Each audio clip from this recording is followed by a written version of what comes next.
Estamos de volta com mais Nestlé com você e agora a gente vai falar aqui sobre uma coisa muito importante. Motivação, autoajuda, que é uma coisa que todos nós temos que ter e saber como ter.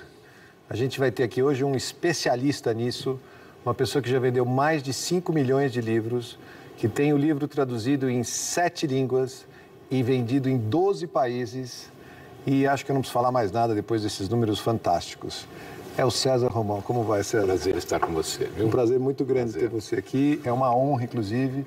E a gente está aqui para passar um pouco para as pessoas que estão assistindo a gente daquilo que você tem como experiência, de todo esse mar de números maravilhosos que eu falei e que, inclusive, me impressionaram bastante. Parabéns. Obrigado, Fabrício. Não Obrigado. é qualquer um que tem esses números nas costas escrevendo, né? Então, vamos começar assim. Como você descobriu esse talento de incentivar pessoas e transformar isso em livros? Fabrício, foi uma descoberta mesmo. Isso começou com um primeiro livro meu, chamado A Semente de Deus. Este livro foi lançado, foi recomendado na época por Og Mandino, que é o autor que mais vende livros no mundo. Depois da Bíblia, é ele. E este livro ganhou as listas de mais vendidos durante muito tempo no Brasil, abriu a minha carreira para outros países e eu comecei a receber mensagens das pessoas de que aquilo que eu escrevia estava, de alguma maneira, causando transformação positiva na vida dela. Mas esse primeiro livro já era sobre isso? Já era sobre isso. O Sementes... Semente de Deus. Semente de Deus já era sobre autoajuda, sobre motivação? Autoajuda, sobre motivação. Então, mas... foi o primeiro. Como começou isso? Por que o teu primeiro livro foi sobre isso? É interessante. Nós, nas nossas carreiras, às vezes, a gente não escolhe. Eu não escolhi isso. Nós temos aí uma força, que eu chamo de uma força oculta, né, que nos leva ao nosso destino quando o nosso coração está aberto. Porque o mundo sempre nos coloca no nosso destino. Nós é que fugimos dele. Então, nós trocamos o caminho e vamos trocando. É por isso que muitas pessoas não realizam. E eu abracei o destino que o mundo sussurrou no meu ouvido, né? Que é o de escrever, de fazer palestras aí pelo mundo todo e pelo meu querido Brasil.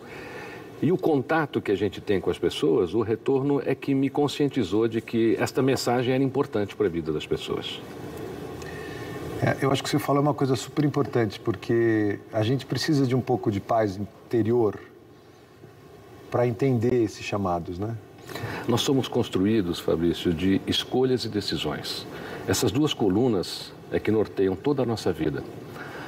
Nós temos que aprender a fazer boas escolhas e tomar boas decisões, porque toda a nossa vida é baseada nisso. A todo momento você está escolhendo, a todo momento você está decidindo. E eu fico muito triste porque as pessoas decidem muito errado. Elas escolhem muito errado. A pauta de todo o meu trabalho é mais ou menos isso, quer dizer, é mostrar às pessoas como é que elas podem encontrar a escolha certa para a vida dela. Como é que elas podem encontrar uma decisão mais próxima do que realmente está escrito na vida dela. Existe uma técnica para isso? Existe, essa é a técnica que eu aplico nas palestras que realizo e também nos livros, né? Então, mas o que eu digo é assim, as pessoas lendo o livro e se inteirando do assunto e, obviamente, fazendo a lição de casa, porque não é só... Importantíssimo o que você disse. Eu imagino que não seja simplesmente saber como é, né? Deve ter o lado de dedicação e o lado de se autoajudar mesmo. Não existe outra ajuda que não seja auto. Então, não adianta você pegar um livro meu, pular numa piscina e achar que você vai boiar com ele, né?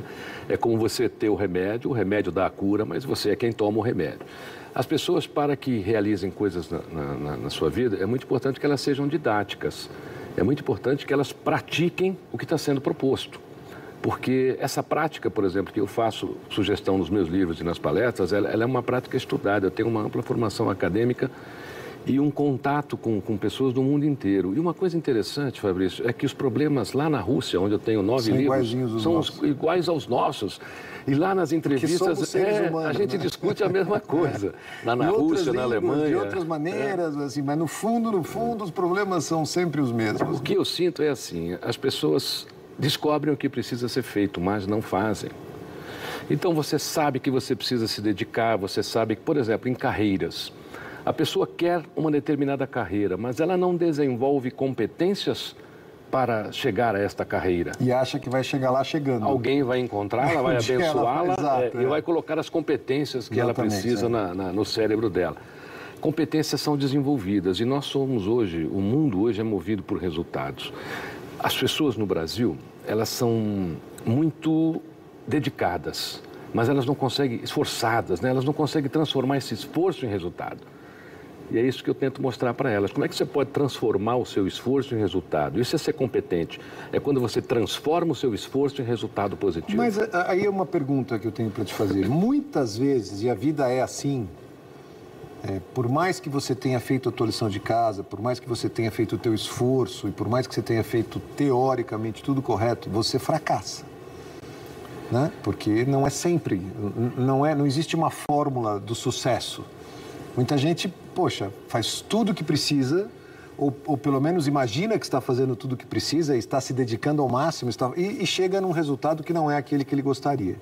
Como é que a gente dá a volta por cima disso? Como é que a gente respira fundo e começa de novo? Onde a gente vai buscar motivação para depois de tanto trabalho e tanta vontade e tanta dedicação, a gente perceber que, putz, alguma coisa eu fiz errado? Quando você fracassa, é aí que o universo está falando com você. Então. É aí que o destino está chegando. Por quê? O fracasso é uma abençoada bússola. O fracasso já te mostrou um caminho que você não deve mais seguir. E por uma questão de lógica, quando você vai retirando da sua vida coisas que não deram certo, você está se aproximando do que pode dar certo. Muitas vezes, isso acontece em relacionamento, acontece em carreira. Eu vou fazer aqui uma menção ao Steve Jobs, né? Um dos grandes depoimentos dele foi esse. A melhor coisa que aconteceu na minha vida foi ter saído da empresa, foi ter sido demitido. Muitas vezes bravo porque quando você querer dar o troco, quando você fica indignado, a pessoa fala assim: Romão, quando é a hora do meu grande momento na carreira? É quando você está indignado, quando a indignação toma conta de você. Por quê? Porque aí o teu cérebro começa a funcionar, você começa a querer desenvolver competências, de alguma maneira você quer reverter aquela situação. Então, toda vez que você fracassar, lembra desta nossa conversa aqui, o fracasso é uma abençoada bússola, você acabou de descobrir algo que você não deve mais fazer. Porém, Fabrício, as pessoas insistem aonde fracassaram. É como o relacionamento. A pessoa separa de um tipo de pessoa que tem uma personalidade, casa com outra igualzinha e depois reclama. A pessoa sai de um emprego onde ela deveria distribuir o currículo do chefe, né? De tão mal que é o chefe, e aí ela vai para um outro emprego igualzinho. As pessoas às vezes não realizam e ficam no fracasso porque elas sofrem de um padrão repetitivo de comportamento. Como ela se identifica com aquela situação, ela se sente mais confortável, mas aquela situação, ela é uma situação que não vai levar esta pessoa a nada. Então, toda vez que você sentir-se confortável numa situação, é um perigo. Você tem que se sentir indignado com aquela situação. E dizer, poxa, eu falhei aqui, eu vou mudar. Muda, você já sabe o que você não deve fazer. Mas as pessoas insistem e seguem repetindo no erro. É por isso que muitas vidas são repletas, né, de fracasso. Eu acho, assim, de uma certa maneira, todos nós que estamos aqui, né, no planeta Terra, estamos aqui com o intuito de ser feliz. Acho que se existe uma meta divina, talvez seja essa, né? Gostaria que todos os seres humanos do mundo, cada um da sua maneira, tivessem felicidade interna. Existe uma relação entre o ter sucesso e ser feliz, que a impressão às vezes que eu tenho é que para você ser CEO de uma empresa, você tem que se dedicar tanto àquilo. Eu trabalhei 12 anos em publicidade e teve uma hora da minha vida que eu falei, não é isso, não vai, chega. Porque meus filhos nasceram, mas aí talvez tenha tomado uma opção, tenha tomado uma decisão, mas não é todo mundo que pode tomar essa decisão. Então a pergunta é, existe uma forma de equilibrar isso? E, assim, se eu quero ser um CEO, só que aí eu tenho que trabalhar 15, 16 horas por dia. Como vão ser? Aí por que meu filho lá na frente vai ser drogado? Por que eu vou estar no 6º casamento? Obviamente porque a presença do pai não existiu. Exatamente. E aí, como a gente resolve isso? A grande parte das pessoas que participam dos meus seminários de curso, por exemplo, quando falo para executivos, para CEOs, tem este problema. Então, o indivíduo conseguiu uma posição financeira e uma posição de carreira muito próspera, está no 6º casamento, o filho está drogado e outras coisas mais. Toda a condição financeira que ele conseguiu, ele gasta com as ex-mulheres. Ou não gastaria, quer dizer, com a ex-mulher, em pensão, ele vira a Rua do Catete no Rio de Janeiro. Nunca mais na vida ele pode pensar em não trabalhar, nunca mais na vida ele vai poder, putz, agora eu vou me aposentar, tranquilo, com o pé de meia. Tem executivo que virou a Rua do Catete no Rio de Janeiro porque só tem pensão, né? Exato, Fabrício, A recomendação é simples e a gente vai resolver o problema de muitas pessoas que te assistem hoje. Você, na sua casa, faça 2 colunas, uma de valores, outra de princípios. As pessoas começam a sua vida profissional sem ter conhecimento disto. O que são valores? Valores são as coisas pelas quais você daria a sua vida. Então, você daria a sua vida pela sua esposa, ela é um valor seu. Você daria a vida pelo seu filho, ele é um valor seu. Você daria a vida, por exemplo, pelo seu pai ou pela sua empresa, ok, aquele é um valor. Aí você vai fazer uma relação dos princípios. O que são os princípios? Os princípios é a maneira com a qual você irá viver. E esta maneira jamais poderá ferir nenhum dos seus valores. Se você está numa carreira e esta carreira está ferindo algum item daquela sua lista de valores, repense. Você está na carreira errada. Você está na carreira errada ou você deve repensar a sua carreira. E sabe qual é o mais interessante, Fabrício? Quando os executivos e os CEOs reclamam nos conselhos das empresas que eles estão vendo pouco os filhos, e eles achariam, né? Não, poxa, eu vou ser demitido, vão cortar alguma... Ao contrário, as empresas, não, o senhor tem razão, porque o senhor, para estar bem aqui na nossa empresa, o senhor precisa estar bem com a sua família. As pessoas têm timidez em levar isto ao conselho das organizações para que eles não precisem trabalhar 16 horas. Mas isso é uma coisa meio recente. Há 10, 15 anos atrás, eu acho que a mentalidade das grandes empresas não era tão... Pelo menos a experiência que eu tive quando estava dentro desse mundo de multinacionais, era uma coisa um pouco diferente disso. Mais fria e mais, assim... Olha, os problemas pessoais eu entendo, mas, assim, se eles começarem a afetar os problemas da empresa, a gente vai ter problemas. Houve uma evolução muito grande nos últimos anos com relação a valores humanos dentro das organizações. O que me deixa feliz de saber disso, né? Nós, né, ficamos felizes, porque o ser humano é o grande capital, né, das organizações. E hoje eles compreendem isso. E, na realidade, na época, você era resultado, você era um número.